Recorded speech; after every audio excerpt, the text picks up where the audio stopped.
오대산 자락을 타고 내려온 바람이 상원사의 처마 끝 풍경을 건드렸다. 댕그렁 하고 울리는 맑은 쇳소리가 적막한 산사를 가득 채웠다. 하지만 그 고요함은 이내 날카로운 울음소리에 의해 산산이 조각났다. 그것은 단순히 떼를 쓰는 아이의 투정이 아니었다. 마치 세상의 모든 슬픔을 목구멍으로 억지로 삼키려다 토해내는 듯한 처절하고도 비통한 통곡이었다. 상원사 주지 무구 스님은 쥐고 있던 빗자루를 잠시 내려놓았다. 80해를 넘게 살아온 그의 손마디는 늙은 소나무 껍질처럼 거칠고 투박했다. 굽은 허리를 펴며 그는 소리가 나는 곳을 향해 고개를 돌렸다. 대웅전 앞마당, 따스한 봄볕이 내려앉은 그곳에 조망만한 아이 하나가 웅크리고 앉아 있었다. 선우야. 무구 스님이 낮게 아이를 불렀다. 내 살배기 동자승 선우였다. 아이는 무엇이 그리 서러운지 흙바닥에 무릎을 꿇은 채 어깨를 들썩이고 있었다. 아이의 주변으로 봄 아지랑이가 피어오르고 있었지만 선우가 뿜어내는 기운은 차갑게 식은 재처럼 무거웠다. 무구 스님은 천천히 발걸음을 옮겼다. 한 발자국 내디딜 때마다 승복 자락이 스치며 사각거리는 소리를 냈다. 무엇이 너를 그리도 슬프게 하느냐? 무구 스님이 아이 곁에 쭈그리고 앉으며 물었다. 선우는 대답 대신 고개를 푹 숙인 채 자신의 두 손을 가슴께로 모아 쥐고 있었다.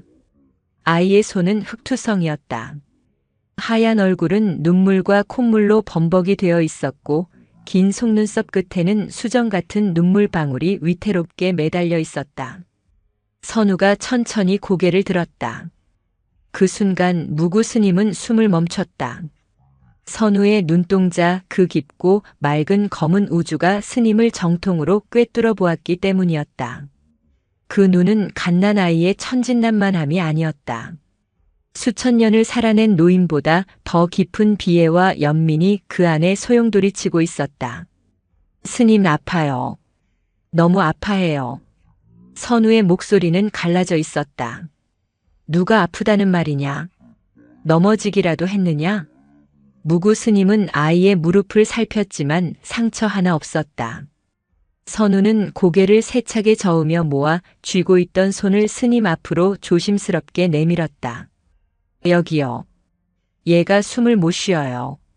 날개가 찢어졌어요. 고사리 같은 아이의 손바닥이 천천히 열렸다. 그 안에는 잠자리 한 마리가 힘없이 누워 있었다. 꼬리는 반쯤 끊어져 덜렁거렸고 투명했던 날개 한쪽은 처참하게 으깨져 형체를 알아보기 힘들었다. 아마도 짓궂은 산짐승에게 당했거나 세찬 바람에 휩쓸려 바위에 부딪힌 모양이었다. 이미 잠자리의 다리는 뻣뻣하게 굳어가고 있었고 생명의 불씨는 꺼지기 직전이었다. 무구 스님은 안타까운 표정으로 혀를 찼다. 쯔쯔. 가엾은 미물이구나. 스님은 아이의 어깨를 감싸며 부드럽게 타일렀다. 선우야 잘 듣거라. 태어난 모든 것은 언젠가 흙으로 돌아가는 법이다. 이것이 자연의 이치이고 윤회라는 것이다. 이 잠자리는 이제 고통 없는 세상으로 가려 하는 중이니 슬퍼하지 말고 보내주어라.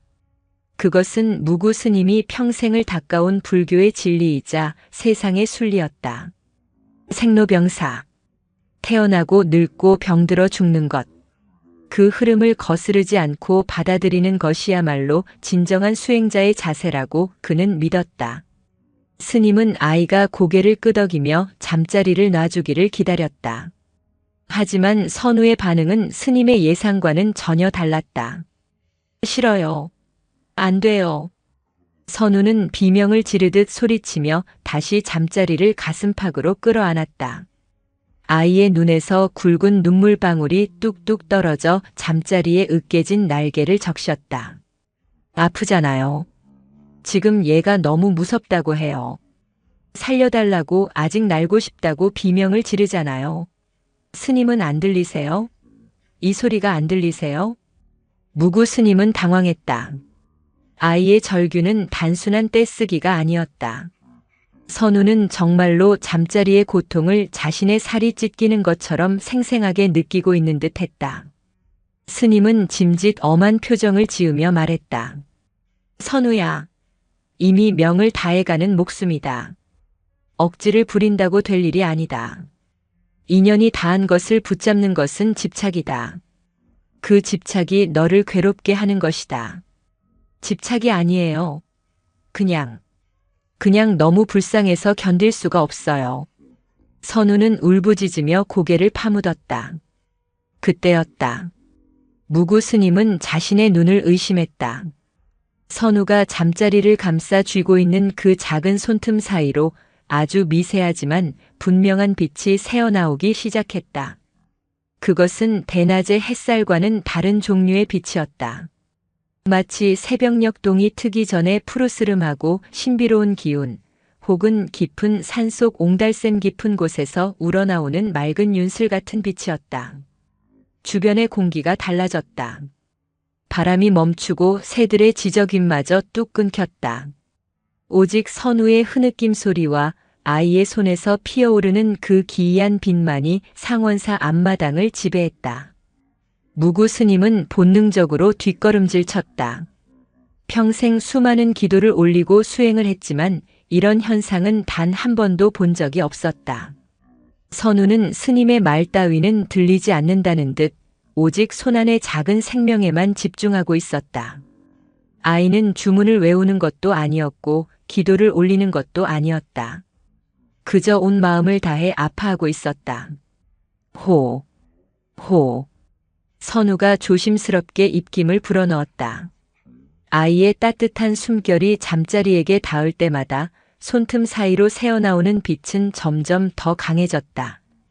그 빛은 따뜻해 보였지만 뜨겁지는 않았고 눈부셨지만 눈이 시리지는 않았다. 마치 어머니의 양수처럼 포근하고 부드러운 기운이 아이의 손을 감싸고 돌았다. 무구 스님은 마른 침을 삼켰다.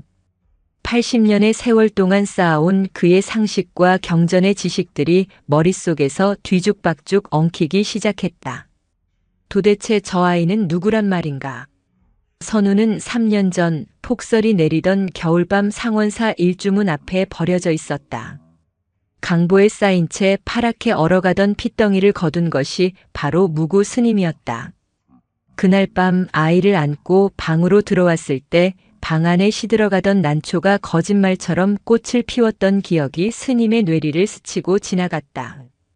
그때는 그저 우연이라 생각했다. 방이 따뜻해져서 그런 것이라 여겼다. 하지만 지금 눈앞에서 벌어지는 광경은 우연이라는 단어로 설명할 수 없었다. 일어나. 제발 일어나. 선우가 속삭였다. 아이의 목소리는 간절함을 넘어선 어떤 확신에 차 있었다. 시간이 얼마나 흘렀을까. 선우를 감싸고 있던 신비한 빛이 서서히 잦아들었다. 아이는 가쁜 숨을 몰아쉬며 천천히, 아주 천천히 손바닥을 펼쳤다. 무구 스님은 저도 모르게 앞으로 다가갔다. 그리고 그는 보았다. 반쯤 끊어져 덜렁거리던 꼬리는 온데간데 없고 매끈하게 이어진 잠자리의 몸통을. 형체를 알아볼 수 없게 으깨졌던 날개는 투명하고 영롱한 빛을 내며 햇살을 반사하고 있었다. 죽음의 문턱을 넘었던 잠자리가 선우의 손바닥 위에서 가늘게 다리를 떨었다. 파르르. 잠자리가 날개를 털었다. 그 작은 날개짓이 일으키는 미풍이 무구 스님의 얼굴에 닿았다. 그것은 단순한 바람이 아니라 생명의 경이로움 그 자체였다. 살았다. 선우가 해맑게 웃었다. 방금 전까지 세상을 다 잃은 듯 통곡하던 아이의 얼굴에 환희가 피어올랐다. 눈물범벅이 된 뺨 위로 보조개가 깊게 패었다. 스님, 보세요. 얘가 다시 날 수 있어요. 이제 안 아프대요. 선우는 자리에서 벌떡 일어나 스님에게 잠자리를 보여주었다. 잠자리는 선우의 손가락 끝을 박차고 허공으로 날아올랐다. 윙윙거리는 날개 소리가 힘찼다. 잠자리는 선우의 머리 위를 두어 번 빙글빙글 돌더니 파란 하늘을 향해 쏜살같이 날아가 버렸다. 선우는 손을 흔들며 깡충깡충 뛰었다. 잘 가. 다시는 다치지 마. 무구 스님은 그 자리에 망부석처럼 굳어 서 있었다. 다리에 힘이 풀려 주저앉을 것만 같았다. 그는 방금 자신이 목격한 것을 어떻게 받아들여야 할지 알 수 없었다. 이것은 기적인가 아니면 요술인가? 스님의 시선이 아이에게 꽂혔다. 선우는 이제 아무 일도 없었다는 듯 마당 구석에 핀 민들레 꽃을 들여다보며 방실거리고 있었다. 그 천진한 뒷모습을 보며 무구 스님은 가슴 한구석이 서늘해지는 것을 느꼈다. 윤회를 거스르는 힘이라니. 생명을 되돌리는 힘이라니. 스님은 두려웠다. 불교에서 말하는 인연의 법칙을 이 아이는 태연하게 넘어서고 있었다. 죽어야 할 운명을 살려냈다. 그것이 과연 옳은 일인가? 자연의 섭리를 인간의, 아니, 저 어린 동자승의 의지로 꺾어도 되는 것인가? 하지만 동시에 스님은 전율했다. 선우가 보여준 것은 어떤 위대한 고승의 법력보다도 강렬한 순수한 사랑 그 자체였다.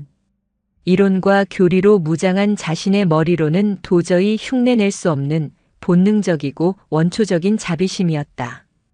스님, 왜 그러고 서 계세요? 어느새 선우가 다가와 스님의 옷자락을 잡아당겼다. 아이의 눈망울은 다시 맑은 호수처럼 고요했다. 방금 전에 그 격정적인 에너지는 온데간데 없었다. 선우야. 네. 너는 방금 그 잠자리가 어떻게 살아났는지 아느냐? 스님의 떨리는 질문에 선우는 고개를 갸웃거렸다. 몰라요. 그냥 호호해줬는데요. 호호해줬다고. 네. 엄마가 아기가 아프면 호호해주잖아요. 그러면 안 아프대요. 나무가 그러던데요. 나무가? 네, 저기 큰 소나무 할아버지가 그랬어요. 진심으로 호호해주면 낫는다고요. 선우는 대수롭지 않다는 듯 말하고는 다시 민들레 꽃에게 말을 걸기 시작했다. 무구 스님은 깊은 한숨을 내쉬었다. 오대산의 깊은 골짜기에 숨겨진 이 작은 사찰에 감당하기 힘든 거대한 파도가 밀려오고 있음을 직감했다. 이 아이는 축복일까 아니면 혼란의 씨앗일까? 무구 스님은 떨리는 손으로 합장하고 나지막이 연부를 외웠다. 하지만 마음속의 파동은 쉽게 가라앉지 않았다. 선우의 작은 등 뒤로 쏟아지는 봄 햇살이 유난히 눈부셔서 스님은 눈을 질끈 감아야만 했다. 그날 밤 무구 스님은 잠을 이루지 못했다. 방문 밖에서는 산짐승의 울음소리가 들려왔고 문풍지는 바람에 떨었다. 스님은 가만히 누워 옆자리에서 색색거리는 숨소리를 내며 잠든 선우를 바라보았다. 이 작은 아이가 품고 있는 우주가 얼마나 거대한지, 그리고 앞으로 이 아이 앞에 어떤 운명이 기다리고 있을지 80년 내공의 노스님조차 감히 짐작할 수 없었다. 그리고 며칠 뒤 상원사의 고요를 깨트리는 또 다른 불청객이 찾아오면서 선우의 능력은 다시 한번 시험대에 오르게 된다. 상원사의 아침은 짙은 안개와 함께 시작되었다. 오대산의 깊은 골짜기에서 피어오른 물안개는 천년의 세월을 버텨온 사찰을 포근하게 감싸 안았다. 세상과 단절된 이곳의 시간은 속세보다 느리게 흘렀다.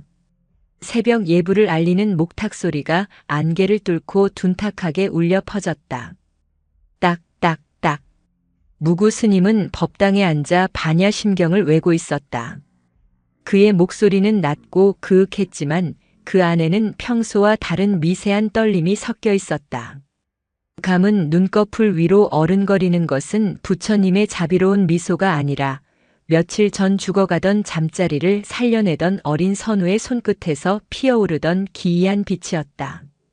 예불을 마치고 나온 무구 스님은 마당을 쓸고 있는 선우를 발견했다. 제 키만 한 빗자루를 들고 낑낑거리는 모습이 영락없는 4살배기 아이였다. 하지만 스님은 이제 그 아이를 전과 같은 눈으로 바라볼 수 없었다. 선우가 지나간 자리에는 유난히 풀들이 생기를 띠고 일어서는 것만 같았다. 선우야. 네, 큰 스님. 선우가 해맑게 웃으며 달려왔다. 땀방울이 송골송골 맺힌 이마를 소매로 닦아내는 모습은 티 없이 맑았다. 무구 스님은 아이를 데리고 경내 뒤편의 텃밭으로 향했다. 봄배추와 상추가 자라고 있는 텃밭은 스님과 선우의 일터이자 공부방이었다. 오늘은 김을 매야겠다. 잡초가 곡식의 기운을 뺏어가니 뽑아주어야 해. 스님이 호미를 들고 시범을 보였다. 하지만 선우는 쭈그리고 앉아 잡초를 빤히 들여다볼 뿐 뽑으려 하지 않았다. 왜 그러느냐? 스님, 얘네도 살려고 나온 건데요. 뽑으면 아프잖아요. 선우의 말에 무구 스님은 호미질을 멈췄다. 올 것이 왔구나 싶었다. 스님은 흙 묻은 장갑을 벗고 선우 옆에 나란히 앉았다. 이제는 가르쳐야 했다. 생명을 살리는 힘이 있다 하여 자연의 섭리까지 거스를 수는 없다는 것을. 선우야, 잘 듣거라. 이 풀을 뽑지 않으면 우리가 먹을 배추가 자라지 못한다. 배추가 죽으면 우리도 굶주리게 되지. 하나의 생명이 살기 위해서는 다른 생명의 희생이 따르는 법이다.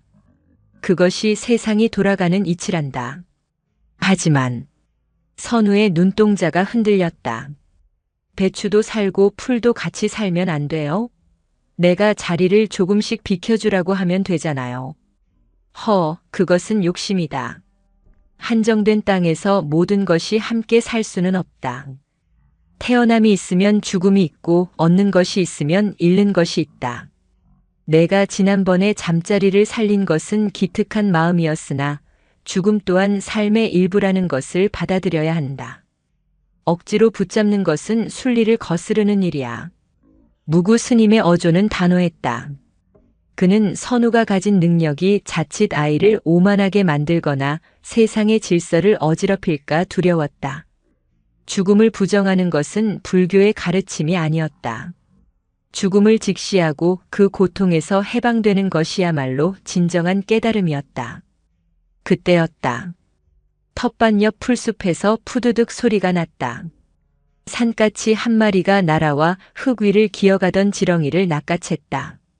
지렁이는 까치의 부리에 물려 필사적으로 꿈틀거렸다. 안 돼! 선우가 벌떡 일어나려 했다. 무구 스님이 재빨리 선우의 팔을 잡았다. 두어라. 스님, 지렁이가 잡아먹혀요. 도와줘야 해요. 그냥 두어라, 선우야. 저 까치도 새끼를 먹여 살려야 한다. 내가 지렁이를 살리면 까치 새끼들은 굶어 죽게 된다. 누구를 살리고 누구를 죽일 것이냐. 그것은 내가 관여할 일이 아니다. 스님의 소나귀에 힘이 들어갔다. 선우는 발버둥 쳤지만 80년 내공의 노스님을 당해낼 수는 없었다. 결국 까치는 지렁이를 물고 하늘로 날아올랐다. 선우는 그 자리에 주저앉아 엉엉 울음을 터뜨렸다. 나빠요. 스님은 나빠요. 그냥 다 같이 살면 되는데. 지렁이가 너무 무섭다고 했단 말이에요. 선우의 눈물은 흙바닥으로 떨어져 검은 자국을 남겼다. 아이의 슬픔이 닿은 흙에서 이름 모를 들꽃들이 파르르 떨었다. 무구 스님은 우는 아이를 묵묵히 지켜보았다. 가슴 한구석이 욱신거렸다. 스님의 머리로는 자신의 말이 옳았다. 그것이 경전의 말씀이고 자연의 법칙이었다. 하지만 가슴은 묻고 있었다. 고통받는 생명을 보고도 외면하는 것이 과연 자비인가? 법과 이치를 따지며 죽음을 방관하는 것이 수행자의 도리인가? 선우의 눈물은 단순한 슬픔이 아니었다. 그것은 타인의 고통을 자신의 것으로 받아들이는 부처님이 말씀하신 동체대비의 마음 그 자체였다.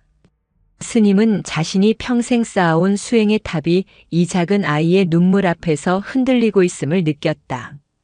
선우야. 스님은 아이를 품에 안았다. 작고 따뜻한 몸이 스님의 품에서 떨고 있었다. 미안하다. 내 설명이 부족했구나. 하지만 언젠가는 너도 알게 될 것이다. 슬픔을 딛고 일어서는 법을 말이다. 선우는 스님의 품에 얼굴을 묻은 채 대답하지 않았다. 그날 오후 선우는 밥을 먹지 않았다. 법당 구석에 웅크리고 앉아 까치가 날아간 하늘만 하염없이 바라보았다. 무구 스님은 방문 틈으로 그 모습을 지켜보며 깊은 한숨을 내쉬었다. 아이의 능력이 축복인지 저주인지 스님의 혼란은 깊어만 갔다. 산사의 밤은 그렇게 무거운 침묵 속에서 깊어만 갔다. 하지만 그 침묵은 오래가지 않았다. 선우의 능력이 단순히 작은 곤충에게만 국한된 것이 아니라는 사실이 곧 들이닥칠 폭풍처럼 예고되고 있었기 때문이다. 사흘 뒤 오대산에는 장대비가 쏟아졌다. 하늘에 구멍이라도 뚫린 듯 퍼붓는 빗줄기는 산의 능선을 지워버리고 계곡물을 붉은 흙탕물로 바꿔놓았다. 바람이 불 때마다 숲의 나무들이 비명을 질렀고 상원사의 낡은 문짝은 덜컹거렸다. 저녁 공양을 마친 시간이었지만 빗소리 때문에 산사는 칠흑 같은 어둠 속에 잠겨 있었다. 무구 스님은 호롱불 아래서 낡은 경전을 뒤적이고 있었지만 글자가 눈에 들어오지 않았다. 빗소리에 섞여 들려오는 기이한 소리 때문이었다. 짐승의 울음소리 같기도 하고 바람이 바위에 부딪히는 소리 같기도 한 신음. 스님. 잠든 줄 알았던 선우가 이불 속에서 고개를 내밀었다. 어둠 속에서도 아이의 눈은 형형하게 빛나고 있었다. 누가 와요? 누가 온다니? 이 빗속에 누가 이 깊은 산중을 찾는단 말이냐? 아파요. 다리가 부러질 것처럼 아프고 마음이 너무 추워요. 누군가 기어오고 있어요. 선우는 자신의 다리를 감싸쥐며 인상을 찌푸렸다. 마치 자신이 다친 것처럼 고통스러워했다. 무구 스님은 등골이 서늘해짐을 느꼈다. 선우의 예감은 한 번도 틀린 적이 없었다. 스님은 서둘러 우산을 챙겨 들고 밖으로 나갔다. 거센 비바람이 스님의 몸을 휘청이게 만들었다. 램프를 들고 일주문 쪽으로 향하던 스님의 눈에 무언가가 들어왔다. 진흙투성이가 된 채 빗물 속을 기어오고 있는 검은 형체였다. 이보시오. 무구 스님은 램프를 내던지고 달려갔다. 쓰러져 있는 남자는 40대 중반쯤 되어 보였다. 고급 등산복을 입고 있었지만 찢어지고 흙범벅이 되어 있었고 오른쪽 발목은 기이한 각도로 꺾여 있었다. 빗물에 씻겨 내려가는 피가 바닥을 붉게 물들이고 있었다. 살려주세요. 남자는 쉰 목소리로 간신히 내뱉고는 정신을 잃었다. 무구 스님은 젖먹던 힘까지 짜내어 남자를 부축했다. 80대 노인의 힘으로는 역부족이었지만 위급한 상황이 초인적인 힘을 발휘하게 했다. 낑낑거리며 남자를 요사체 방으로 옮겼을 때는 스님도 탈진하여 바닥에 주저앉고 말았다. 방 안에 온기가 돌자 남자가 희미하게 신음을 흘렸다. 스님은 서둘러 남자의 젖은 옷을 벗기고 마른 수건으로 몸을 닦았다. 발목은 심하게 부어 있었다. 단순한 염좌가 아니라 뼈가 상한 듯 했다. 더 큰 문제는 남자의 상태였다. 얼굴은 시체처럼 창백했고 입술은 파랗게 질려 있었다. 저체온증이었다. 이런 큰일이구나. 길이 끊겨 의원을 부를 수도 없는데. 스님은 부엌으로 달려가 뜨거운 물을 끓이고 약초를 찾았다. 하지만 마음이 급해 손이 떨렸다. 그때 방문이 조용히 열렸다. 선우야, 들어오지 마라. 환자가 있어. 스님이 말릴 새도 없이 선우가 방으로 들어왔다. 아이는 무서워하는 기색 없이 쓰러진 남자에게 다가갔다. 선우의 시선은 퉁퉁 부어오른 남자의 발목에 머물렀다가 이내 남자의 가슴팍으로 옮겨갔다. 아저씨가 울고 있어요. 선우가 중얼거렸다. 그래, 다리가 많이 아파서 그럴 게다. 뼈가 부러진 것 같구나. 아니요. 선우는 고개를 저었다. 다리보다 여기가 더 아프대요. 까맣고 끈적끈적한 게 가슴을 꽉 막고 있어요. 숨을 못 쉬겠대요. 죽고 싶다고. 계속 죽고 싶다고 소리를 질러요. 선우는 남자의 심장 부근을 가리켰다. 무구 스님은 멈칫했다. 남자의 품에서 떨어진 지갑 속에는 가족 사진 한 장이 들어있었다. 웃고 있는 여자와 아이 그리고 이 남자. 하지만 사진은 반쯤 찢겨 있었고 남자의 손목에는 날카로운 물건으로 그은 듯한 흉터들이 희미하게 남아 있었다. 이 남자는 산을 타러 온 것이 아니었다. 삶을 끝내러 온 사람이었다. 죽으러 들어온 산에서 조난을 당한 것이었다. 비켜라 선우야. 약을 발라야 한다. 스님이 약사발을 들고 다가갔다. 하지만 선우는 물러서지 않았다. 대신 남자의 꺾인 발목 위에 자신의 작은 손을 살포시 올렸다. 하지 마라. 덧난다. 스님이 소리쳤지만 늦었다. 선우의 눈이 스르르 감겼다. 순간 방 안의 공기가 멈춘 듯 고요해졌다. 밖에서 몰아치던 비바람 소리가 거짓말처럼 아득하게 멀어졌다. 윙.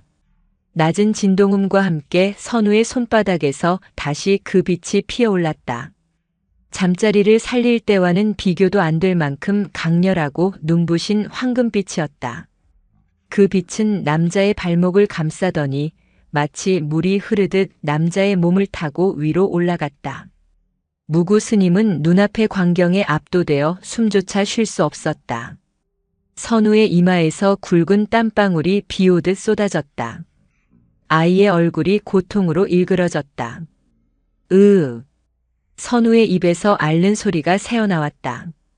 남자의 고통을, 그가 품고 있던 죽음의 그림자를 아이가 대신 빨아들이고 있는 것 같았다. 그만해라. 선우야, 그만해. 내가 다친다. 무구 스님이 선우를 떼어내려 했지만 보이지 않는 벽이 가로막은 듯 손이 닿지 않았다.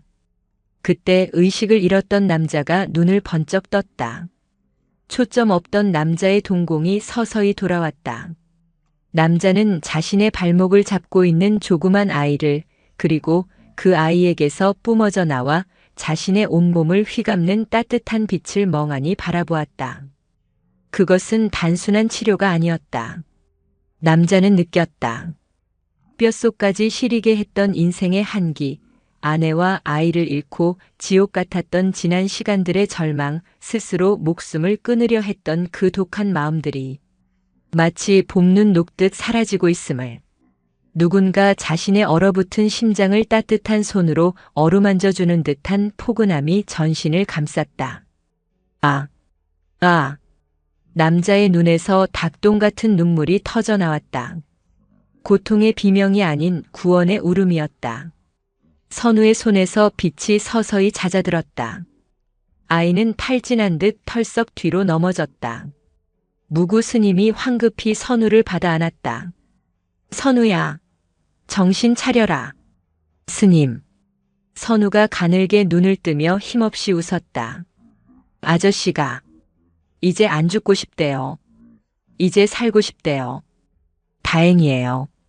선우는 그 말을 남기고 스님의 품에서 깊은 잠에 빠져들었다. 아이의 숨소리는 고르았다. 스님은 떨리는 손으로 선우의 머리를 쓰다듬었다. 그리고 남자를 바라보았다. 남자는 믿을 수 없다는 듯 상체를 일으켜 세웠다. 기이하게 꺾여 있던 발목은 붓기가 빠지고 제 모양을 찾은 상태였다. 하지만 더 놀라운 것은 남자의 얼굴이었다. 죽음의 그늘이 드리워졌던 얼굴에는 생기가 돌고 있었고 텅 비어있던 눈동자는 삶에 대한 의지로 다시 타오르고 있었다. 남자는 선우를 향해 엎드려 절을 올렸다. 오열이 터져 나왔다. 감사합니다. 감사합니다. 무구 스님은 벽에 기대어 눈을 감았다. 방 안을 가득 채운 것은 비냄새도 약초 냄새도 아니었다. 그것은 설명할 수 없는 성스러운 향기였다. 스님은 비로소 깨달았다. 자신이 평생 경전 속에서 찾으려 했던 살아있는 부처가 바로 자신의 품 안에 잠들어 있다는 사실을, 그리고 이 산속의 작은 암자가 더 이상 세상과 단절된 곳이 될 수 없으리라는 서글픈 예감을. 창밖에 빗줄기가 잦아들고 있었다. 구름 사이로 달빛이 한 줄기 내려와 잠든 선우의 얼굴을 비췄다. 폭풍우가 지나간 뒤 오대산 상원사에는 전과는 비교할 수 없는 거대한 운명의 소용돌이가 기다리고 있었다. 그날 새벽 비가 그친 뒤에 오대산은 그 어느 때보다 투명했다. 씻은 듯 맑아진 하늘 아래 상원사의 기와 지붕들은 물기를 머금고 검푸른 빛을 냈고 앞마당에 흙은 단단하게 다져져 있었다. 무구 스님은 요사체 마루에 걸터앉아 신발끈을 매는 사내를 지켜보고 있었다. 며칠 전 죽음을 각오하고 산을 올랐던, 그러나 이제는 완전히 다른 눈빛을 하게 된 그 사내였다. 강씨라고 자신을 밝힌 그는 부러졌던 발목을 자유자재로 돌려보며 연신 감탄을 금치 못했다. 의학적으로는 설명할 수 없는 기적이었다. 뼈가 붙는 데는 달포가 넘게 걸려야 마땅하건만 하룻밤 사이 붓기조차 남지 않고 말끔히 나은 것이다. 스님, 이 은혜를 어떻게 갚아야 할지 모르겠습니다. 강씨가 바닥에 넙죽 엎드렸다. 그의 목소리는 물기를 머금어 떨리고 있었다. 죽으러 들어온 산에서 새 생명을 얻고 갑니다. 제 목숨, 이제 허투루 쓰지 않겠습니다. 그리고 저 아이, 선우 스님이라고 하셨습니까? 저분은 사람이 아닙니다. 생불이십니다. 무구 스님은 찻잔을 내려놓으며 무겁게 입을 열었다. 처사님, 내 부탁 하나만 합시다. 말씀만 하십시오. 무엇이든 따르겠습니다. 이곳에서 있었던 일 그리고 아이에 대한 일은 산문을 나서는 순간 잊어주시오. 발 없는 말이 천리를 간다 했습니다. 아이의 능력이 세상에 알려지면 그것은 아이에게 축복이 아니라 재앙이 될 것입니다. 세상 사람들의 호기심과 욕망은 순수한 아이가 감당하기엔 너무나 탁하고 거찹니다. 스님의 눈빛은 간곡했다. 강씨는 잠시 망설이는 듯 하더니 이내 굳은 표정으로 고개를 끄덕였다. 명심하겠습니다. 제 목숨을 살려주신 분을 위험에 빠뜨릴 수는 없지요. 입에 자물쇠를 채우고 살겠습니다. 강씨는 몇 번이고 뒤를 돌아보며 산을 내려갔다. 선우는 대웅전 기둥 뒤에 숨어 그 뒷모습을 배웅했다. 가셨어요? 선우가 쪼르르 달려나와 스님의 무릎에 매달렸다. 그래, 가셨다. 이제 다시 우리 둘뿐이구나. 무구 스님은 선우의 머리를 쓰다듬었지만 마음 한구석에 자리 잡은 불안감은 쉬이 가라앉지 않았다. 사람은 화장실 들어갈 때 마음과 나올 때 마음이 다르다 했던가. 감사함이 지나치면 숭배가 되고 숭배가 지나치면 소유욕이 되는 것이 인간의 습성이었다. 아니나 다를까 평화는 그리 오래 가지 못했다. 일주일쯤 지났을까. 산 아래 마을 장터 국밥집에서부터 소문이 피어올랐다. 술 기운이 오른 강씨가 지인들에게 무심코 털어놓은 이야기는 살이 붙고 뼈가 더해져 순식간에 신화가 되어 퍼져나갔다. 오대산 상원사에 죽은 사람도 살려내는 신동이 있다더라. 안진뱅이를 일으키고 불치병을 고치는 살아있는 부처가 강림했다. 처음에는 동네 할머니 한두 명이 나무를 캐러 온 척 절을 기웃거렸다. 그들은 선우를 보자마자 합장하며 절을 올렸다. 무구 스님은 그들을 정중히 돌려보냈지만 사람들의 발길은 멈추지 않았다. 어느 날 오후 고요하던 산사가 웅성거리는 소리로 소란스러워졌다. 무구 스님은 빗자루질을 멈추고 일주문 쪽을 바라보았다. 가슴이 철렁 내려앉았다. 좁은 산길을 따라 10여 명의 사람들이 떼를 지어 올라오고 있었다. 개 중에는 환자복을 입은 사람도 있었고 아이를 업은 아낙네도 있었으며 화려한 양복을 입은 중년 사내도 있었다. 그들의 눈빛은 하나같이 굶주린 짐승처럼 번들거렸다. 그것은 구도자의 눈빛이 아니라 기적을 구걸하러 온 거린들의 눈빛이었다. 여기가 그 신통한 동자승이 있다는 절입니까? 맨 앞에 선 중년 사내가 거드름을 피우며 물었다. 이곳은 수행을 하는 도량입니다. 소란 피우지 말고 돌아가십시오. 무구 스님이 단호하게 가로막았다. 하지만 사내는 물러서지 않고 품에서 두툼한 돈 봉투를 꺼내 스님 앞을 막아선 빗자루 위에 툭 던졌다. 수행도 돈이 있어야 할 것 아닙니까? 내 아들이 원인 모를 병에 걸려 다 죽게 생겼어. 그 용한 솜씨 한 번만 보여주면 이 절을 기와집으로 싹 바꿔주겠어. 돈으로 살 수 있는 것이 아닙니다. 부처님 도량에서 무슨 행패입니까? 스님이 호통을 쳤지만 뒤따라온 사람들이 웅성거리며 밀고 들어왔다. 저기 있다. 저 아이야. 누군가 마당 한 구석에서 다람쥐와 놀고 있던 선우를 가리켰다. 사람들의 시선이 일제히 선우에게 꽂혔다. 그 시선들에는 끈적하고 무거운 욕망이 서려 있었다. 아이고 부처님, 제 다리 좀 고쳐주이소. 우리 애가 말을 못합니다. 한 번만 만져주세요. 사람들이 본물 터지듯 선우를 향해 달려들었다. 선우는 겁에 질려 뒷걸음질 쳤다. 아이의 눈에 비친 사람들의 모습은 형형색색의 끔찍한 색깔로 일그러져 있었다. 검붉은 탐욕, 샛노란 질투, 회색빛 절망이 뒤엉켜 거대한 파도처럼 아이를 덮쳐왔다. 오지 마세요. 무서워요. 아파요. 선우가 귀를 막고 비명을 질렀다. 하지만 사람들은 아랑곳하지 않고 아이의 옷자락이라도 잡으려 아귀다툼을 벌였다. 무구 스님이 온몸으로 그들을 막아섰지만 광기에 사로잡힌 군중을 막기에는 역부족이었다. 그때였다. 선우의 몸에서 튕겨나가듯 강한 파동이 일었다. 그만! 선우의 외침과 함께 눈부신 빛이 폭발하듯 터져나왔다. 달려들던 사람들이 보이지 않는 힘에 밀려 나뒹굴었다. 마당은 순식간에 찬물을 끼얹은 듯 조용해졌다. 사람들은 공포와 경외심이 섞인 눈으로 빛에 쌓인 작은 아이를 올려다보았다. 무구 스님은 망연자실했다. 이제 돌이킬 수 없게 되었다. 세상이 이 아이의 존재를, 그 비범한 힘을 똑똑히 목격하고 말았다. 산사의 평화는 끝났다. 이제부터는 전쟁이었다. 아이를 지키려는 자와 아이를 이용하려는 세상과의 전쟁. 바람에 실려온 욕망의 씨앗은 이미 싹을 틔우고 있었다. 상원사로 향하는 산길은 더 이상 한적한 오솔길이 아니었다. 소문을 듣고 전국 각지에서 몰려든 사람들로 인해 길은 진흙탕으로 변했고 숲의 나무들은 사람들의 손길에 시달려 가지가 꺾여나갔다. 절 입구에는 잡상인들이 자리를 깔고 앉아 조잡한 부적이나 염주를 팔기 시작했다. 이 염주로 말할 것 같으면 동자승의 기운을 받아 만병통치 효험이 있는 거짓말들이 판을 쳤다.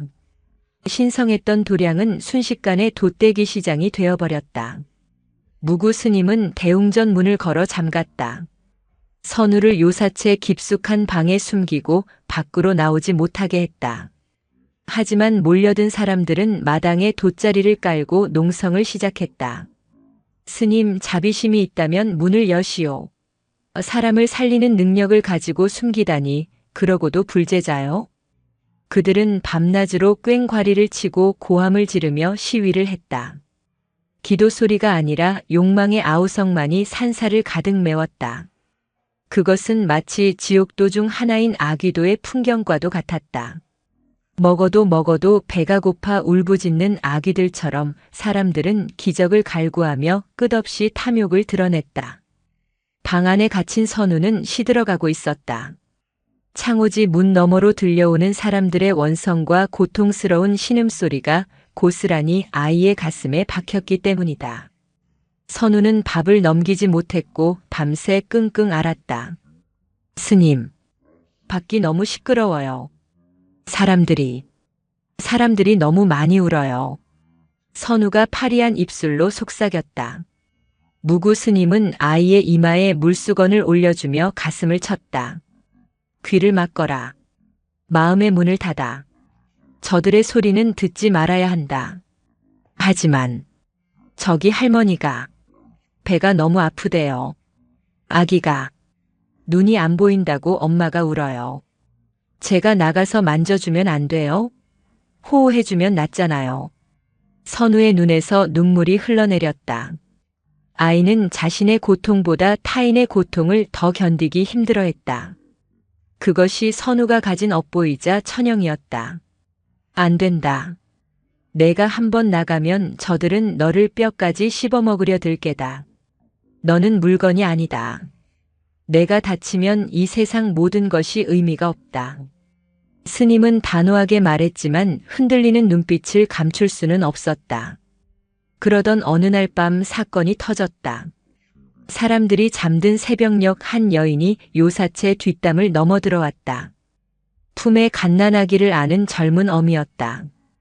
그녀는 미친 사람처럼 헝클어진 머리를 하고 선우가 잠든 방문을 벌컥 열어젖혔다. 살려주세요. 제발 우리 아기 좀 살려주세요. 여인의 비명에 선우가 놀랐겠고 무구 스님이 황급히 달려왔다. 이게 무슨 짓인가? 썩 나가지 못할까? 스님이 여인을 끌어내려 했지만 여인은 선우의 발치에 매달려 절규했다. 아기가 숨을 안 쉬어요. 병원에서도 포기했어요. 스님 제발요. 당신은 할 수 있잖아.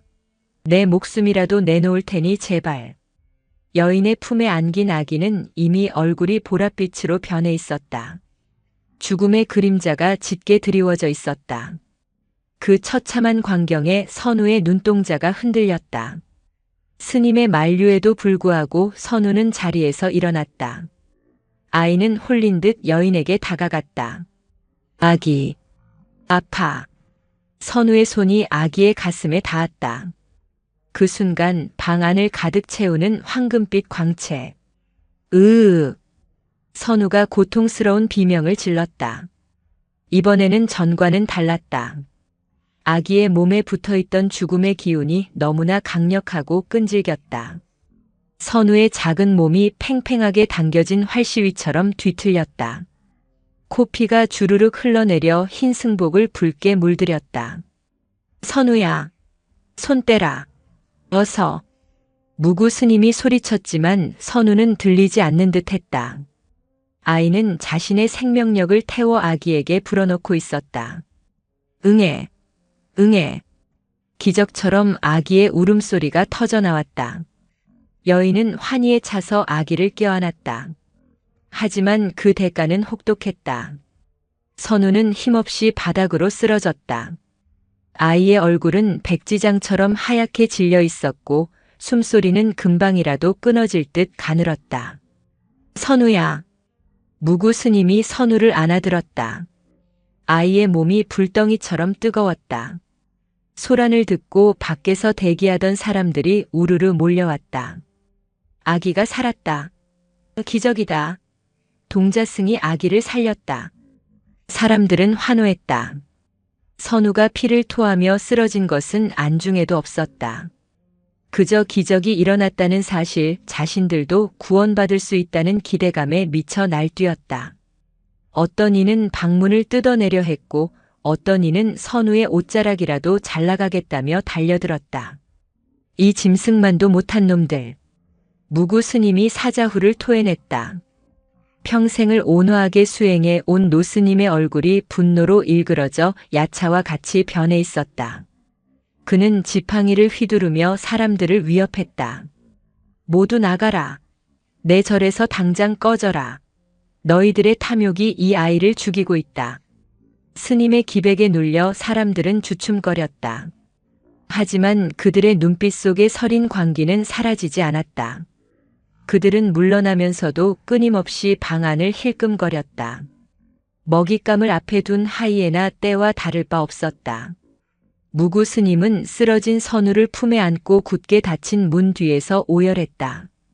부처님의 자비가 세상에 내려왔으나 세상은 그 자비를 감당할 준비가 되어 있지 않았다. 이대로라면 선우는 말라 죽을 것이다. 사람들의 이기심이 이 맑은 영혼을 갉아먹고 있었다. 스님은 결단을 내려야만 했다. 선우는 사흘 밤낮을 깨어나지 못했다. 고열에 시달리며 헛소리를 했다. 아파요. 너무 무거워요. 검은 비가 내려요. 아이의 몸은 사람들의 고통을 대신 짊어진 탓에 멍투성이처럼 검푸르게 변해 있었다. 무구 스님은 밤새 아이의 몸을 닦아주며 참회했다. 자신이 능력이 부족하여 아이를 지키지 못했다는 자책감이 뼈에 사무쳤다. 절박은 여전히 아수라장이었다. 경찰까지 출동하여 통제를 시작했지만 몰려든 인파는 줄어들기는커녕 더 늘어났다. 방송국 카메라까지 등장하여 절 주변을 서성거렸다. 이제 상원사는 수행의 공간이 아니라 구경거리가 되어버렸다. 나흘째 되는 날 새벽 선우가 힘겹게 눈을 떴다. 스님. 선우야, 정신이 드느냐? 스님, 이제 알겠어요. 선우의 목소리는 다 쉬어 있었다. 하지만 눈빛만은 며칠 전과는 다르게 깊고 고요했다. 내 살배기 아이의 눈이라고는 믿어지지 않을 만큼 그 안에는 묵직한 슬픔과 깨달음이 담겨 있었다. 무엇을 알았다는 말이냐? 사람들이 왜 아픈지요. 그리고 제가 다 고쳐줄 수 없다는 것도요. 선우는 힘없이 미소 지었다. 제가 호호해줘서 나은 게 아니에요. 그냥 아픔을 제가 가져온 것뿐이에요. 하지만 사람들의 아픔은 끝이 없어요. 제가 가져오고 또 가져와도 계속 생겨나요. 욕심 때문에, 미움 때문에. 무구 스님은 가슴이 미어지는 것 같았다. 이 어린아이가 몸으로 겪으며 깨달은 것이 바로 업카머의 실체였다. 누군가의 고통을 억지로 없애준다고 해서 근본적인 문제가 해결되는 것은 아니었다. 마음의 병, 업보의 굴레를 스스로 벗지 못하면 육신의 치유는 일시적인 것에 불과했다. 그래, 선우야. 흐르는 강물을 손바닥으로 막을 수는 없는 법이다.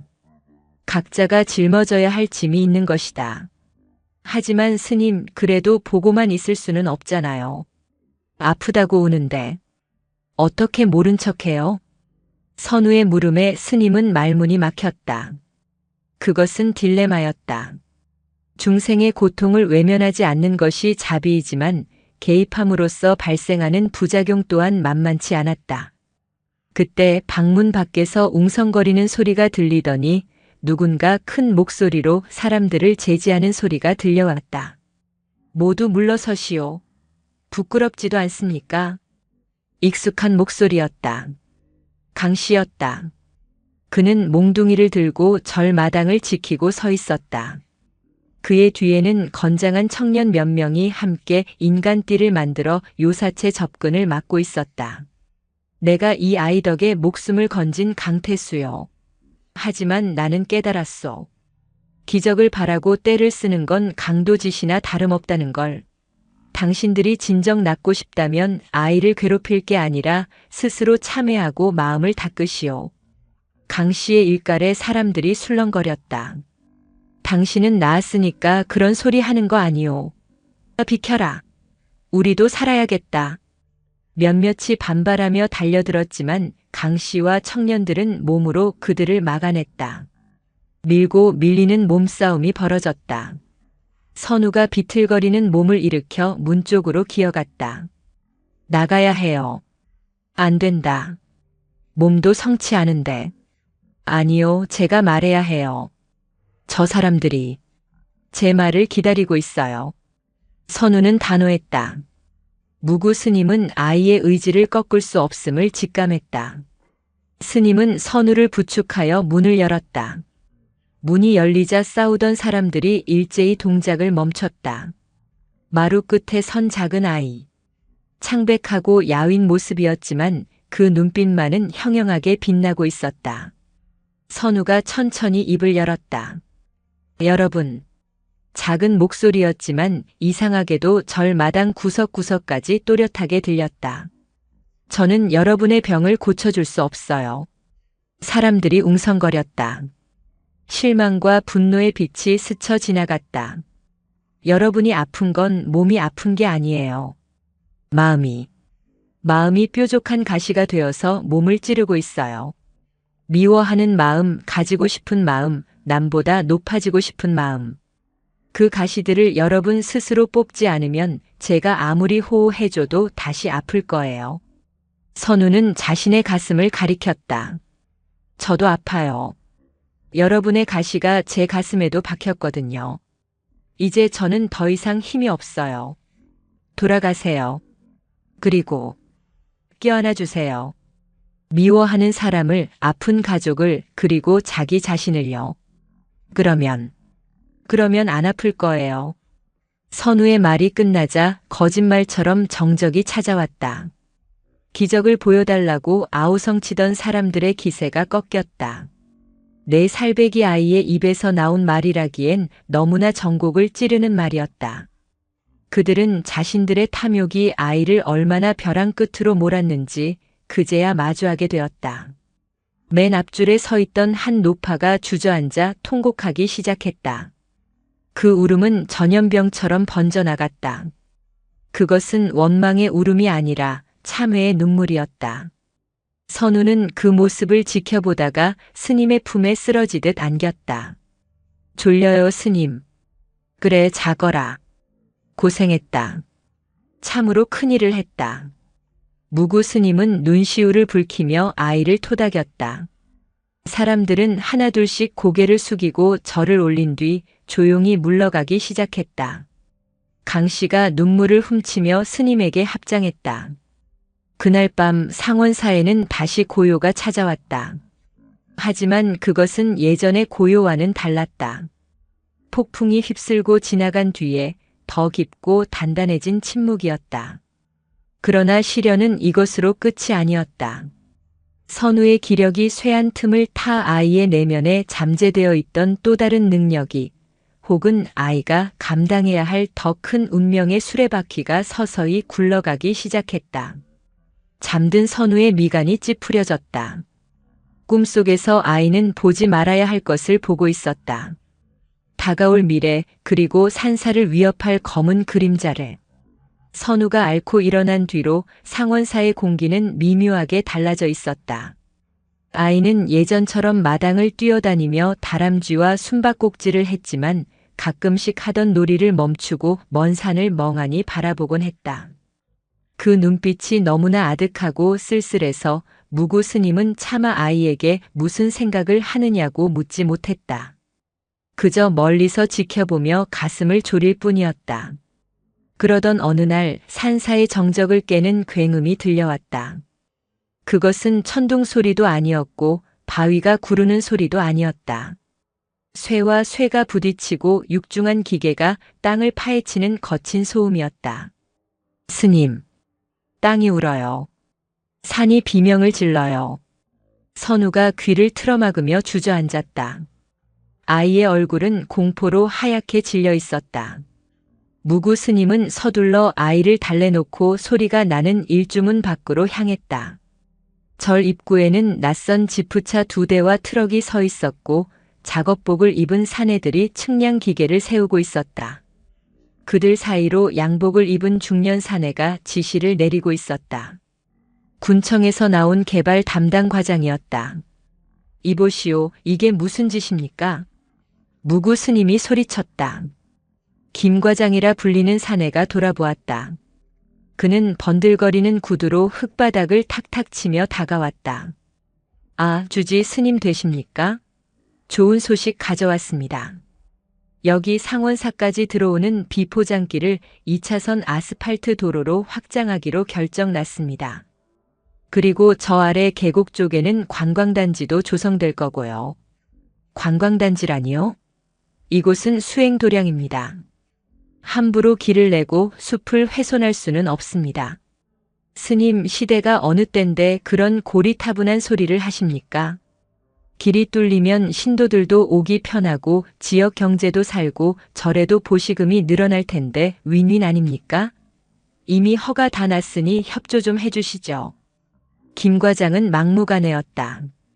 그는 붉은 페인트가 든 깡통을 들고 다니며 수백 년 된 전나무들의 가차없이 X표를 그리기 시작했다. 베어낼 나무라는 뜻이었다. 안 돼요. 하지 마세요. 언제 나왔는지 선우가 달려들었다. 아이는 김 과장의 다리를 붙잡고 매달렸다. 나무 할아버지가 아파요. 살점이 떨어져 나가는 것 같다고 울어요. 제발 그만하세요. 이 꼬맹이는 뭐야?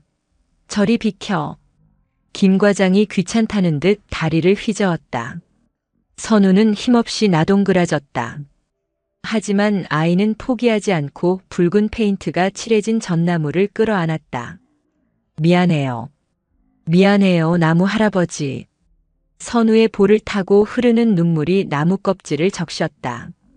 그 순간 바람이 멈추고 숲 전체가 숨을 죽인 듯 고요해졌다. 무구 스님은 보았다. 선우가 껴안은 나무의 가지들이 미세하게 떨리고 있다는 것을. 그것은 바람 때문이 아니라 나무가 아이의 슬픔에 공명하여 전율하는 것 같았다. 김 과장은 코웃음을 쳤다. 별 미친 꼴을 다 보겠네. 스님, 애 교육 좀 똑바로 시키세요. 내일 포크레인 들어옵니다. 방해하면 공무집행 방해로 고발할 겁니다. 그들은 흙먼지를 일으키며 떠났다. 하지만 그들이 남기고 붉은 표식은 숲의 상처처럼 흉하게 남아 있었다. 그날 밤 선우는 잠꼬대를 하며 심하게 앓았다. 피가 흘러요. 흙이 무너져요. 사람들이 묻혀요. 무구 스님은 식은땀을 흘리는 선우의 손을 꼭 잡고 밤새 기도를 올렸다. 이것은 단순한 개발의 문제가 아니었다. 인간의 탐욕이 자연의 혈맥을 끊으려 하고 있었다. 그리고 자연과 하나 되어 살아가는 선우에게 그것은 자신의 혈관이 끊기는 것과 같은 고통이었다. 다음 날 아침 굉음과 함께 거대한 포크레인이 산길을 오르기 시작했다. 기계 톱소리가 숲을 찢어 놓았다. 아름드리 나무들이 우지끈 소리를 내며 쓰러질 때마다 요사체 방 안에 있던 선우의 몸도 흠칫흠칫 경련을 일으켰다. 스님, 막아야 해요. 산이 화가 났어요. 이대로 가면 다 죽어요. 선우가 몽롱한 눈으로 중얼거렸다. 누가 죽는단 말이냐? 저 사람들이요. 그리고 우리도요. 산이 흙을 뱉어낼 거예요. 무구 스님은 등골이 서늘해짐을 느꼈다.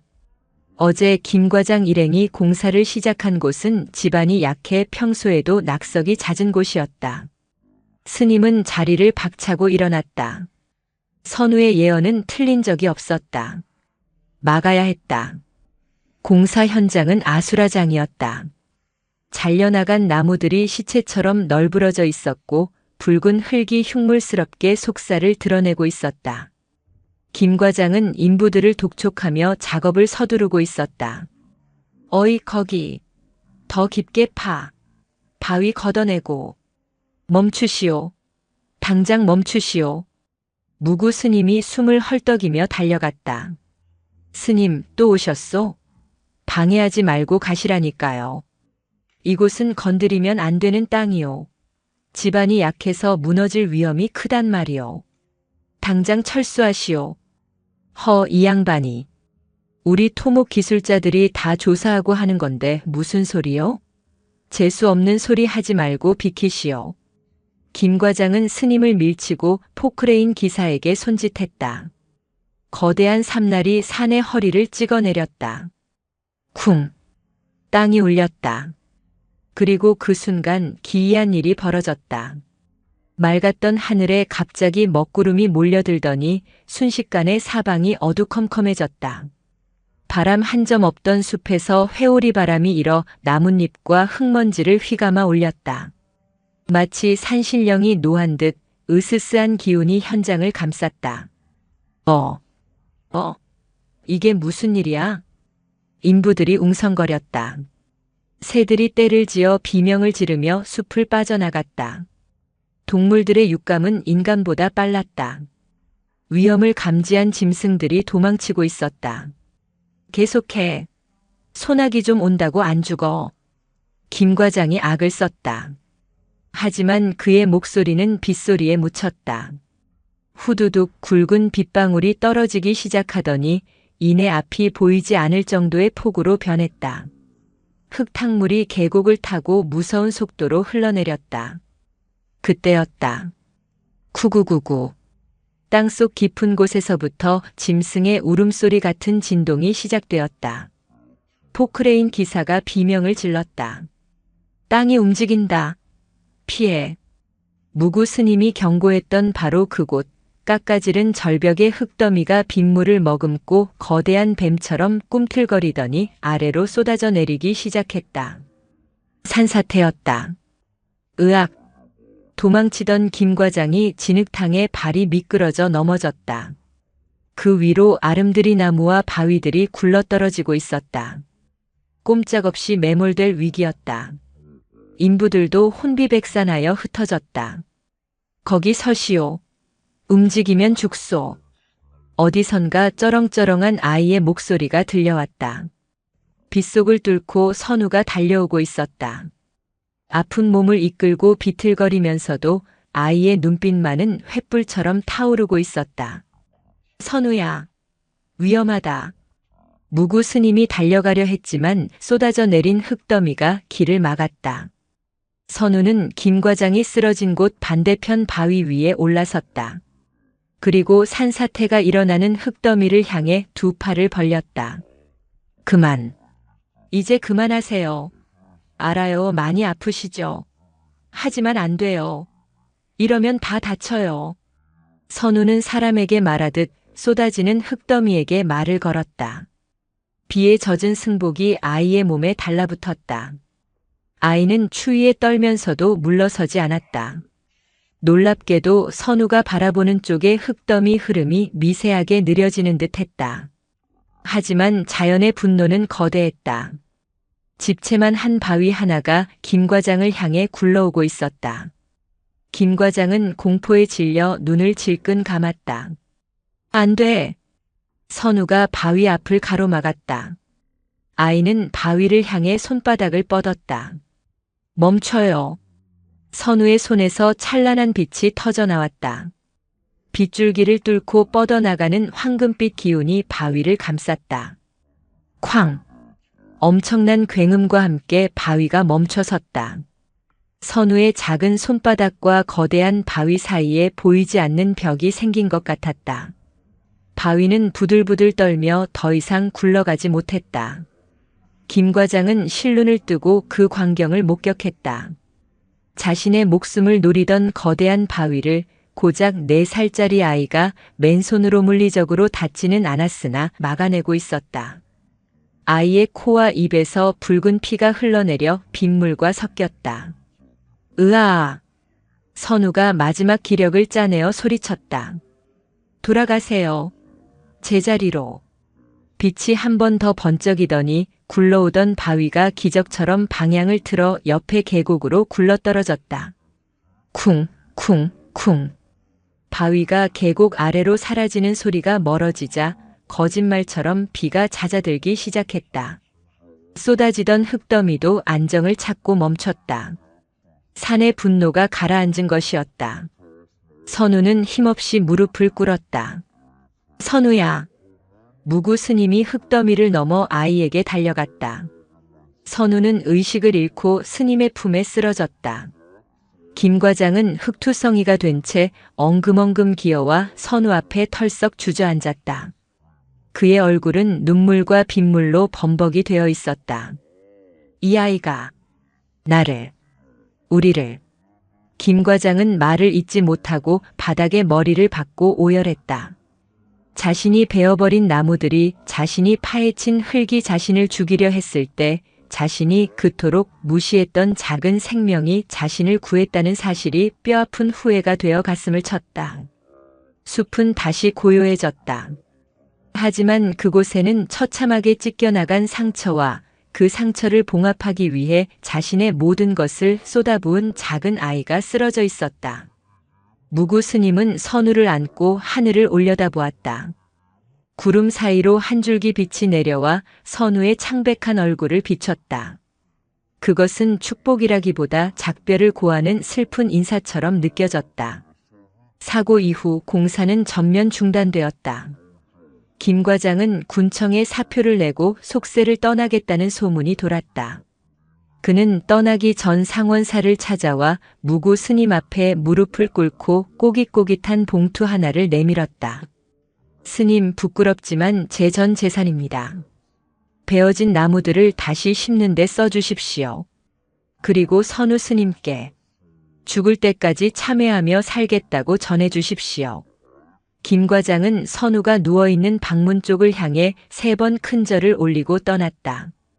그의 뒷모습은 올 때의 거만한 모습과는 달리 한없이 작고 초라해 보였지만 발걸음만은 전보다 훨씬 가벼워 보였다.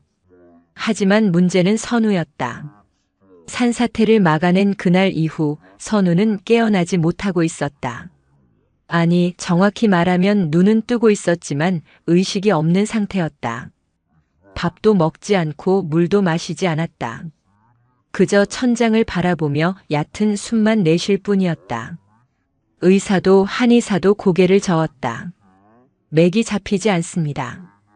몸에 아무런 이상이 없는데 생명의 불씨가 저절로 꺼져가는 형국입니다.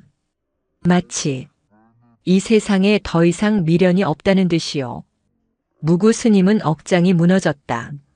선우야, 이 못난 늙은이를 두고 어디를 가려느냐.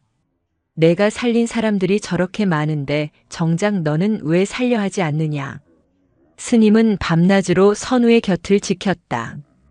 80년 수행의 공덕을 모두 선우에게 돌리겠다고 부처님께 매달렸다. 그러던 어느 날 새벽 무구 스님은 비몽사몽간에 기이한 꿈을 꾸었다. 꿈속에서 선우는 건강한 모습으로 연꽃 위에 앉아 있었다. 하지만 아이의 몸은 투명하게 빛나고 있어서 손을 뻗으면 연기처럼 사라질 것만 같았다. 스님. 꿈속의 선우가 맑은 목소리로 불렀다. 저 이제 안 아파요. 그런데요, 제가 가지고 있던 구슬이 너무 무거워서 놓고 가야겠어요. 구슬이라니? 사람들을 고쳐주고 바위를 멈추게 하던 그 반짝이는 구슬이요.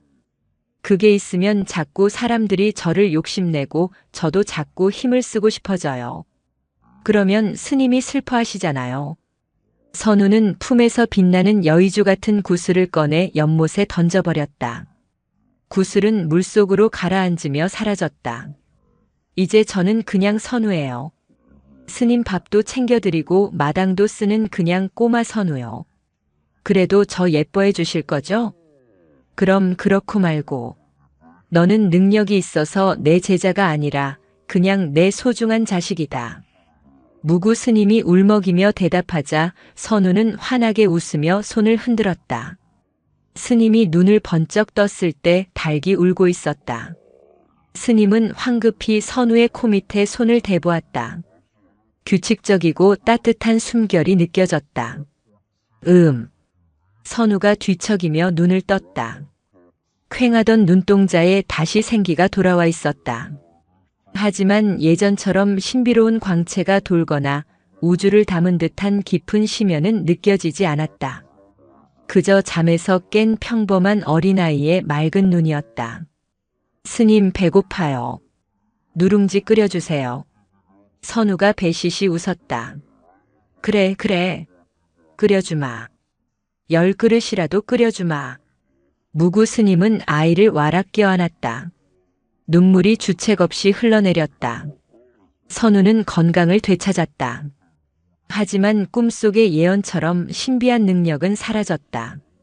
다친 다람쥐를 만져도 상처가 순식간에 아물지 않았고 사람들의 마음을 꿰뚫어 보지도 못했다. 며칠 뒤 찾아온 신도들이 동자승님, 어디가 아픈지 맞춰보세요 라고 물었을 때 선우는 고개를 갸웃거리며 병원에 가보세요 라고 천진하게 대답할 뿐이었다. 사람들은 실망했다. 에이, 용한 기운이 다 빠졌네. 이제 그냥 평범한 애잖아. 기적을 바라고 몰려들었던 사람들은 썰물처럼 빠져나갔다. 북적거리던 상원사는 다시 예전의 고요함을 되찾았다. 무구 스님은 오히려 그것이 감사했다. 선우가 짊어지고 있던 살아있는 부처라는 무거운 짐이 벗겨진 것 같았다. 하지만 한편으로는 걱정도 되었다. 평범해진 선우가 자신의 능력을 잃은 것에 대해 실망하거나 우울해하지 않을까 해서였다. 어느 날 오후 스님과 선우는 나란히 툇마루에 앉아지는 노을을 바라보고 있었다. 선우야. 네, 스님. 너는 예전처럼 아픈 것들이 보이지 않아서 섭섭하지 않으냐? 힘이 없어져서 아쉽지 않으냐? 선우는 잠시 생각에 잠기는 듯 하더니 고개를 저었다. 아니요, 좋아요. 어째서? 예전에는 아픈 게 보이기만 하고 제가 고쳐주면 저도 아팠잖아요. 그리고 사람들이 자꾸 저를 쳐다보는 게 무서웠어요.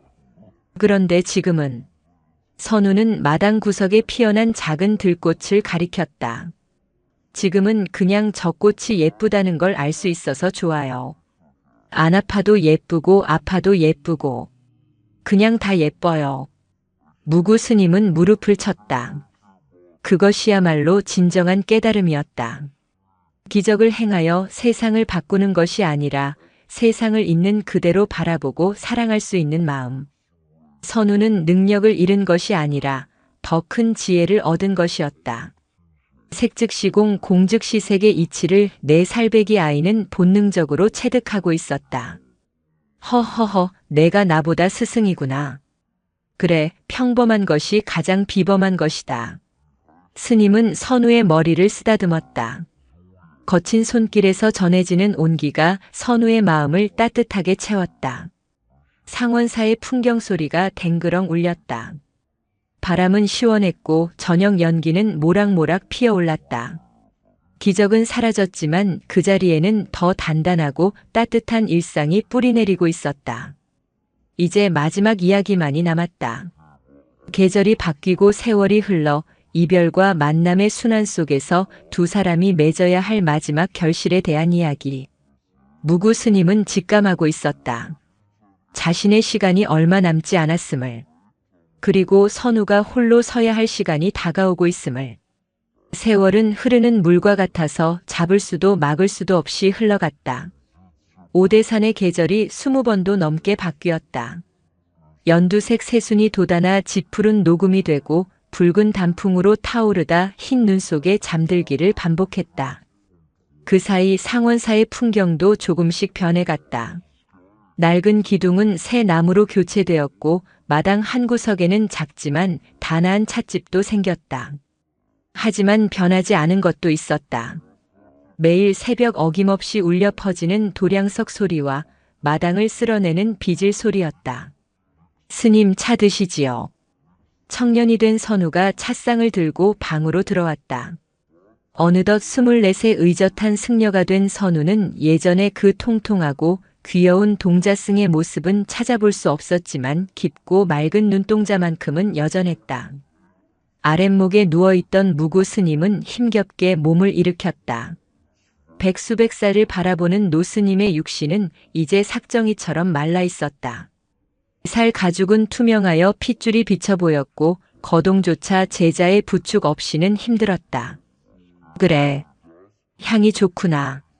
무구 스님은 떨리는 손으로 찻잔을 받았다. 찻잔 속에서 피어오르는 김을 바라보는 스님의 눈길이 그윽했다. 선우야. 네, 큰 스님. 내가 이곳 상원사에 들어온 것이 17이었다. 강산이 8번 변하는 동안 나는 무엇을 깨달았을까? 스님의 목소리는 겨울바람에 날리는 낙엽처럼 바스락거렸다. 선우는 무릎을 꿇고 앉아 스님의 손을 가만히 잡았다. 20년 전 죽어가는 잠자리를 살려내던 그 따뜻한 손길은 이제 거칠어진 노스님의 손을 어루만지고 있었다. 스님께서는 평생을 청빈하게 사셨고 수많은 중생의 마음을 위로하셨습니다. 아니다. 부끄러운 일이지. 나는 평생 경전 속의 글자만 파먹고 살았다. 진정한 부처는 글자 속에 없거늘. 나는 그것을 내가 4살 되던 해, 그 봄날에야 비로소 알았다. 무구 스님은 희미하게 미소 지었다. 죽어가는 미물을 위해 너의 온 우주가 아파했던 그 마음. 그것이 바로 부처의 마음이었다. 너는 내게 제자가 아니라 스승이었다. 당치 않으십니다. 저의 철없던 시절 감당하지 못할 힘에 휘둘릴 때 저를 지켜주신 것은 스님이십니다. 스님의 엄한 가르침이 없었다면 저는 그 힘에 잡아먹혀 괴물이 되었을지도 모릅니다. 선우의 눈시울이 붉어졌다. 어릴 적의 그 신비한 능력은 사라졌지만 선우는 그보다 더 귀한 것을 간직하고 있었다. 타인의 아픔을 외면하지 않는 연민, 그리고 그 아픔을 묵묵히 들어주는 인내심이었다. 그것은 기적보다 더 큰 치유의 힘이었다. 선우야, 이제 갈 때가 되었다. 스님, 슬퍼하지 마라. 옷이 낡아 새 옷으로 갈아입으러 가는 것뿐이다. 헌 옷을 벗는 것이야말로 시원한 일 아니겠느냐. 무구 스님은 창문 쪽을 가리켰다. 문을 좀 열어다오. 산바람이 맞고 싶구나. 선우가 창호지 문을 활짝 열었다. 늦가을에 차가우면서도 상쾌한 바람이 방 안으로 밀려 들어왔다. 오대산의 붉은 단풍이 눈시리게 펼쳐져 있었다. 스님은 그 풍경을 눈에 담으며 깊게 숨을 들이마셨다. 아, 좋다. 모든 것이 제자리에 있구나. 그 말을 마지막으로 무구 스님의 고개가 툭 떨어졌다. 잡고 있던 선우의 손에서 힘이 빠져나갔다. 방 안의 공기가 순간 멈춘 듯 고요해졌다. 죽음이 찾아왔지만 그것은 두려운 사신의 방문이 아니라 오랜 친구가 찾아와 함께 길을 떠나는 듯한 평화로운 모습이었다. 선우는 오열하지 않았다. 그저 스님의 가슴 위에 손을 얹고 나지막이 연부를 외웠다. 나무아미타불, 극락왕생 하소서. 선우의 볼을 타고 흐르는 눈물이 스님의 승복 위로 떨어져 얼룩을 남겼다. 그것은 이별의 슬픔인 동시에 위대한 스승에 대한 마지막 공양이었다. 무구 스님의 다비식 화장 의식은 조촐하게 치러졌다. 평소 스님의 유언대로 화려한 연꽃 상여도 요란한 만장도 없었다. 하지만 소식을 듣고 찾아온 사람들의 행렬은 오대산 입구까지 이어졌다. 그 중에는 백발의 노인이 된 강태수 씨도 있었고 휠체어를 타고 온 김과장이제는 김거사라 불리는도 있었다. 그들은 타오르는 장작더미 앞에서 하염없이 눈물을 흘렸다. 큰 스님, 제 목숨을 빚진 분이 먼저 가시다니요. 저의 죄를 씻어주신 은혜 평생 잊지 않겠습니다. 사람들의 슬픔은 진심이었다.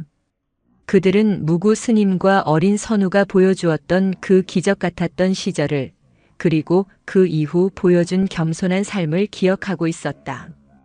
불길이 치솟아 올라 육신을 태우고 연기가 되어 하늘로 흩어졌다. 선우는 합장한 채 타오르는 불꽃을 바라보았다. 색은 공이 되고 공은 다시 색이 된다. 형체는 사라지지만 본질은 사라지지 않는다. 스님의 육신은 한 줌의 재로 돌아가 숲의 거름이 될 것이고 스님의 정신은 이곳 상원사의 흙과 나무 그리고 남겨진 사람들의 마음속에 영원히 깃들 것이다. 다비식이 끝나고 사람들이 모두 돌아간 뒤 선우는 빗자루를 들고 마당에 섰다. 텅 빈 마당에는 스님의 부재가 남긴 커다란 구멍이 느껴졌다. 하지만 선우는 울지 않았다. 묵묵히 비지를 시작했다. 사각 사각 사각. 낙엽 쓸리는 소리가 산사의 정적을 채웠다. 그것은 선우가 세상에 전하는 독경 소리였다. 그때 어디선가 윙윙거리는 소리가 들려왔다. 선우는 비지를 멈추고 고개를 들었다. 고추잠자리 한 마리가 선우의 주변을 빙글빙글 돌고 있었다. 유난히 날개가 투명하고 빛나는 잠자리였다. 잠자리는 선우의 어깨에 살포시 내려앉았다가 다시 날아올라 텅 빈 무구 스님의 방문 앞을 맴돌았다. 선우의 입가에 옅은 미소가 번졌다. 다녀가시는군요. 선우는 빗자루를 내려놓고 잠자리를 향해 손을 뻗었다. 20년 전처럼 손에서 황금빛이 나오지는 않았다. 하지만 선우의 손끝에는 그보다 더 따뜻한 그리움과 사랑이 묻어 있었다. 잠자리는 선우의 손가락 끝에 잠시 머물더니 파란 가을 하늘 높이 날아올랐다. 그때 일주문 쪽에서 인기척이 들렸다. 젊은 여자가 아이의 손을 잡고 올라오고 있었다. 여자의 얼굴은 근심으로 어두웠고 아이는 어딘가 아픈 듯 창백했다. 여기가 상원사인가요? 여자가 조심스럽게 물었다. 네, 그렇습니다. 소문을 듣고 왔어요. 여기에 오면 마음이 편안해진다고 해서요. 우리 아이가 몸이 약한데 병원에서도 원인을 모른다고 해서 혹시 기도를 드리면 나을까 싶어서요. 여자는 지푸라기라도 잡는 심정으로 보였다. 예전 같았으면 사람들이 기적의 동자승을 찾았겠지만 이제 그 전설은 희미해졌고 사람들은 그저 상원사라는 공간이 주는 위로를 찾아오고 있었다. 선우는 여자의 눈을 들여다보았다. 불안과 공포, 자책감으로 얼룩진 마음의 색깔이 보였다. 비록 초능력은 사라졌지만 선우는 여전히 볼 수 있었다. 마음의 고통을 읽어내는 눈은 사라지지 않았기 때문이었다. 선우는 여자에게 다가가 부드럽게 말했다. 보살님, 먼 길 오시느라 고생하셨습니다. 기도가 병을 낫게 할지는 알 수 없습니다. 하지만 선우는 몸을 낮춰 아이와 눈을 맞췄다. 아이가 겁을 먹고 엄마 뒤로 숨으려 했다. 선우는 주머니에서 작은 도토리 하나를 꺼내 아이에게 내밀었다. 이건 다람쥐가 선물로 준 거야. 아주 튼튼한 참나무가 될 씨앗이지. 너에게 줄게. 아이가 머뭇거리다 고사리 같은 손으로 도토리를 받아쥐었다. 선우는 아이의 머리를 쓰다듬어 주었다. 괜찮아. 너는 아주 튼튼한 나무가 될 거야. 지금은 잠시 바람에 흔들리는 것뿐이란다. 선우의 따뜻한 손길이 닿자 아이의 굳어있던 표정이 스르르 풀렸다. 엄마, 스님 손이 따뜻해. 난로 같아. 아이가 웃었다. 그 모습을 본 여자의 눈시울이 붉어졌다. 감사합니다. 정말 감사합니다, 스님. 선우는 그들을 법당으로 안내하지 않고 볕이 잘 드는 마루로 안내했다. 우선 따뜻한 차 한 잔 드시지요. 그리고 천천히 이야기 보따리를 풀어놓고 가세요. 부처님께서는 기도보다 마음속의 짐을 내려놓는 것을 더 좋아하십니다. 선우는 찬물을 끓였다. 찻잔에 물을 따르는 소리가 맑고 청아했다. 여자는 차를 마시며 그동안 참아왔던 눈물을 터뜨렸고 선우는 묵묵히 그 곁을 지켰다. 기적 같은 빛은 없었지만 그곳에는 치유가 일어나고 있었다. 들어주는 귀와 공감하는 마음, 그것이 바로 선우가 세상에 행하는 새로운 기적이었다. 어느새 해가 뉘엿뉘엿 넘어가고 있었다. 여자는 한결 편안해진 얼굴로 아이의 손을 잡고 산을 내려갔다. 안녕히 계세요, 따뜻한 스님. 아이가 손을 흔들었다. 선우도 마주 손을 흔들었다. 상원사의 저녁 예불 시간이 다가왔다. 선우는 법당으로 들어가 촛불을 켰다. 은은한 불빛이 법당 안을 비췄다. 불상 옆에는 무구 스님의 영정 사진이 놓여 있었다. 사진 속의 스님은 환하게 웃고 있었다. 선우는 목탁을 잡았다. 똑똑똑. 청아한 목탁 소리가 오대산 골짜기로 퍼져나갔다. 그 소리는 숲속의 나무들을 깨우고 바위 틈의 풀벌레들을 잠재우며 바람을 타고 멀리 세상 속으로 흘러갔다. 선우는 눈을 감고 기원했다. 이 소리를 듣는 모든 생명이 고통에서 벗어나기를. 그리고 언젠가 흙으로 돌아갈 때까지 서로가 서로에게 따뜻한 손길이 되어주기를. 깊은 산중의 사찰, 오대산 상원사. 그곳에는 기적을 행하던 동자승은 이제 없었다. 대신 상처 입은 세상의 모든 존재를 가슴으로 품어 안는 진정한 수행자 선우가 묵묵히 자리를 지키고 있었다. 진흙 속에서도 연꽃은 피어나고 겨울이 지나면 반드시 봄이 온다는 평범하지만 위대한 진리를 선우는 온몸으로 살아내며 증명하고 있었다. 산은 산이요, 물은 물이로다. 그러나 그 산과 물 속에 사랑이 흐르니 세상은 여전히